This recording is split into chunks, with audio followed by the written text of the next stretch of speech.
অম্বুবাচী পালন করুন বা নাই করুন, অম্বুবাচীর সময়কালে এই খাবারটি একদিনের জন্য হলেও অবশ্যই গ্রহণ করার চেষ্টা করুন। রাধে রাধে বন্ধুরা, আপনাদের সকলকে নতুন আরেকটি ভিডিওতে আরও একবার অনেক স্বাগত। আশা করি ঈশ্বরের কৃপায় আপনারা খুব ভালো আছেন এবং সুস্থ আছেন। সামনেই আসতে চলেছে অম্বুবাচী। এই অম্বুবাচীর সময়টিতে প্রকৃতিতে ভারী বর্ষা ও আর্দ্র মেঘাচ্ছন্ন আবহাওয়া সর্বদাই বজায় থাকবে, একথা বলাই বাহুল্য। কারণ শাস্ত্র অনুযায়ী এই সময় আদ্যাশক্তি মহামায়া এবং তার বিভিন্ন রূপের ঋতুচক্র সংঘটিত হয়। এই সময় দেবী বিশ্রামে থাকেন, আর সেই কারণেই এই অম্বুবাচী চলাকালীন সময় দেবী দর্শন নিষেধ করা হয় এবং আদ্যাশক্তি মহামায়া এবং তার বিভিন্ন রূপের পুজো এই সময় বন্ধ হয়ে থাকে। নিঃসন্দেহে এই 3 দিনের ব্রত রাখা সত্যি কঠিন, কারণ এই সময় যারা এই অম্বুবাচী ব্রত রাখেন তারা ব্রত চলাকালীন কখনোই কিন্তু আগুনে তৈরি খাবার গ্রহণ করেন না। এমনকি অনেকেই আছেন যারা এই সময় প্রকৃতি থেকে প্রাপ্ত ফলমূলও গ্রহণ করেন না।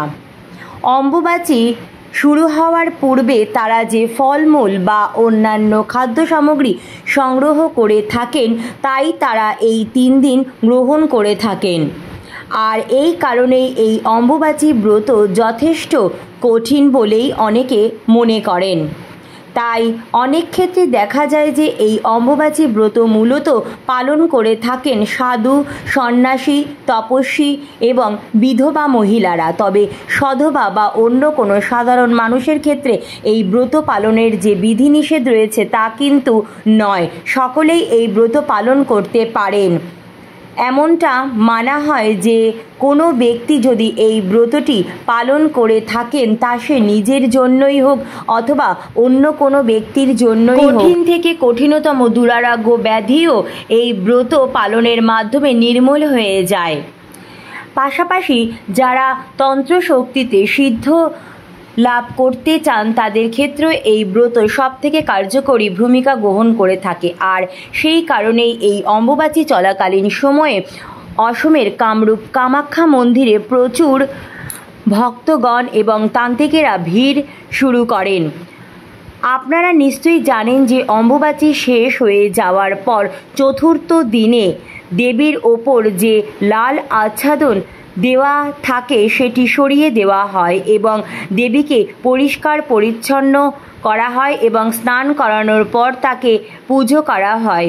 এই পুজোর সময় যে ভোগ নিবেদন করতে হয় সেটি হলো আম, এবং এই সময় প্রকৃতির সর্ব উৎকৃষ্ট ফল হিসাবে আমকে গ্রহণ করা হয় এবং তা অম্বুবাচী শেষ হয়ে যাওয়ার পর দেবীর উদ্দেশ্যে নিবেদন করা হয়। এমনটা বলা হয় যারা অম্বুবাচী পালন করছেন অথবা যারা কোনো কারণে এই অম্বুবাচী ব্রত পালন করতে পারছেন না, প্রত্যেকের ক্ষেত্রেই এই সময় এই 2টি আহার একত্রে গ্রহণ করা উচিত। প্রকৃতি থেকে প্রাপ্ত এই 2টি খাবার যদি এই সময় একত্রে গ্রহণ করা যায় তাহলে আমাদের বিভিন্ন প্রকার রোগের নির্মূল হয়ে যায়। আবার বৈজ্ঞানিক দিক থেকেও এই বিষয়টির যথেষ্ট যুক্তি রয়েছে। আয়ুর্বেদ অনুযায়ী এই আম ও দুধ খাওয়া স্বাস্থ্যের জন্য এই সময় অত্যন্ত উপকারী হিসাবে বিবেচিত হয়। আমের মধ্যে এই সময় প্রচুর পরিমাণে অ্যান্টিঅক্সিডেন্ট, মিনারেল, ভিটামিন এবং এনজাইম এবং 25 রকমের উপকারী ব্যাকটেরিয়া রয়েছে যা আমাদের স্বাস্থ্যের জন্য অত্যন্তই উপকারী। এছাড়া আমে রয়েছে আরও নানান রকমের পুষ্টিকর উপাদান, আর এই উপাদানগুলি আমাদের স্বাস্থ্যের জন্য অত্যন্ত উপকারী।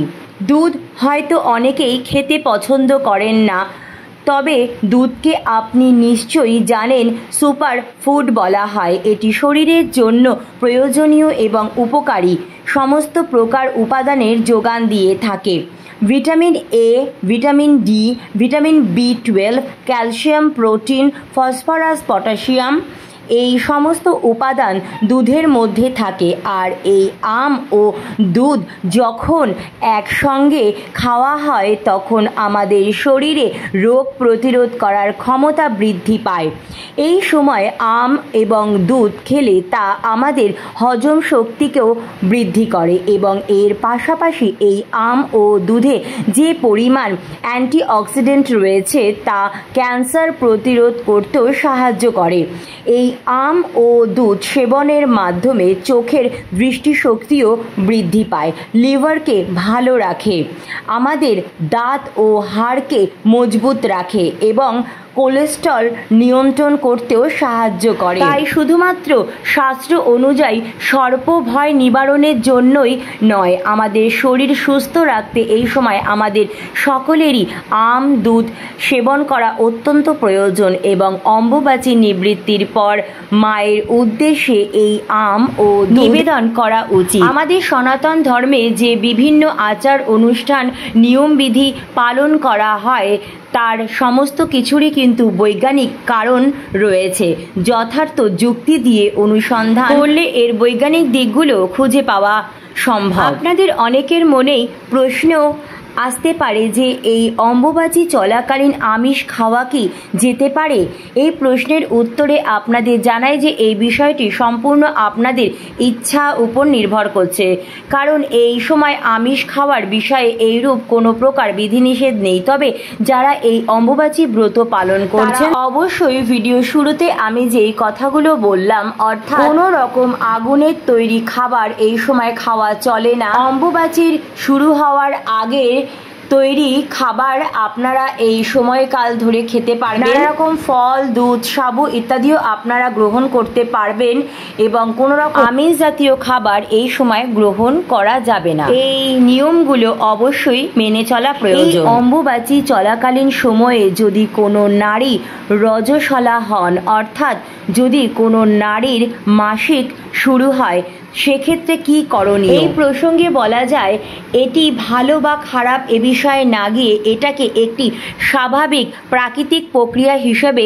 বিবেচনা করুন এবং প্রত্যেক মাসে এই সময়কালে যেমনটা আপনি করে থাকেন ঠিক তেমনটাই করবেন। তবে হ্যাঁ, মনে রাখবেন যে এই সময়কালে শাস্ত্রে বিভিন্ন দেবদেবীর পুজো আরাধনা করার ক্ষেত্রে বিরত থাকার কথা বলা হয়েছে। অম্বুবাচী চলাকালীন সময়কালে মহামায়া, মা দুর্গা, মা কালী, চণ্ডী, মা কামাখ্যা অর্থাৎ দেবী শক্তি নানা রকম রূপের বিগ্রহ বা আলেখ্য যদি আপনাদের সিংহাসনে থেকে থাকে, তবে সেই দেবী শক্তির বিগ্রহ বা আলেখ্য আপনারা পরিষ্কার লাল কাপড় দিয়ে ভালোভাবে ঢেকে রাখবেন। তবে মাকে অবশ্যই দূর থেকে ভোগ নিবেদন করবেন, ধূপকাঠি দিয়ে আরতি দেখাবেন, অর্থাৎ মায়ের নিত্য পুজো কিন্তু আপনারা করবেন, কিন্তু আপনারা মায়ের পুজোতে কোনো রকম মন্ত্র জপ করবেন না এবং মাকে স্পর্শ করবেন না। অম্বুবাচী ছেড়ে যাওয়ার পর মায়ের আলেখ্য বা বিগ্রহ যে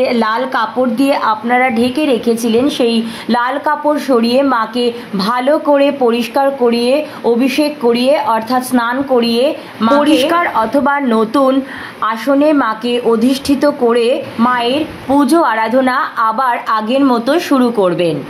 অম্বুবাচীর সময়কালে নিত্য পুজো অবশ্যই করা যাবে। আপনারা আপনাদের সিংহাসনের সমস্ত দেব দেবীর নিত্য পুজো ঠিক যেভাবে করেন সেইভাবেই করবেন। মা লক্ষ্মী, রাধা কৃষ্ণ, নারু গোপাল, দেবাদিদেব মহাদেব, মা সরস্বতী, বাবা লোকনাথ, সিদ্ধিদাতা গণেশ ভগবান অর্থাৎ আপনাদের সিংহাসনে যে সকল দেবদেবী রয়েছেন তাদের অবশ্যই কিন্তু নিত্য পুজো আপনারা করবেন। মা লক্ষ্মী, মা সরস্বতীকে কোনো রকম লাল কাপড় দিয়ে ঢাকার প্রয়োজন নেই। শুধুমাত্র আদিশক্তির বিভিন্ন রূপের ক্ষেত্রে এই বিষয়টি প্রযোজ্য। অম্বুবাচী চলাকালীন এই সময়কালে চুল, দাড়ি, নখ ইত্যাদি আপনারা কাটতে পারবেন। যারা অম্বুবাচী ব্রত পালন করবেন তারা এই বিষয়গুলো অবশ্যই পালন করবেন, কিন্তু যারা অম্বুবাচী ব্রত পালন করবেন না তাহলে সেক্ষেত্রে এই প্রকার কোনো রকম বিধি নিষেধ নেই। যখন আপনারা পুজো আরাধনা করবেন তখন গঙ্গা জল অবশ্যই ব্যবহার করবেন, কারণ গঙ্গা জল পবিত্র। এই অম্বুবাচীর সময়কালেও আপনি গঙ্গা জল ব্যবহার অবশ্যই করবেন। অম্বুবাচী একটি স্বাভাবিক প্রক্রিয়া যা প্রতিটি নারীর জীবনেই আসে। এই সৃষ্টির রহস্য এর মধ্যেই লুকিয়ে রয়েছে, তাই একে অপবিত্র মনে করার কোনো রকম কারণ নেই, বরং এই অম্বুবাচীর গুরুত্ব দেওয়ার জন্যই প্রত্যেক বছর এই অম্বুবাচী তথা এই অমাবতী পালন করা হয়। তো বন্ধুরা, আজকের মতো এইটুকুই। সবাইকে জানাচ্ছি অম্বুবাচীর অগ্রিম অনেক শুভেচ্ছা। অনেক অনেক ধন্যবাদ ভিডিওটি দেখার জন্য। জয় মা কামাখ্যার জয়। রাধে রাধে।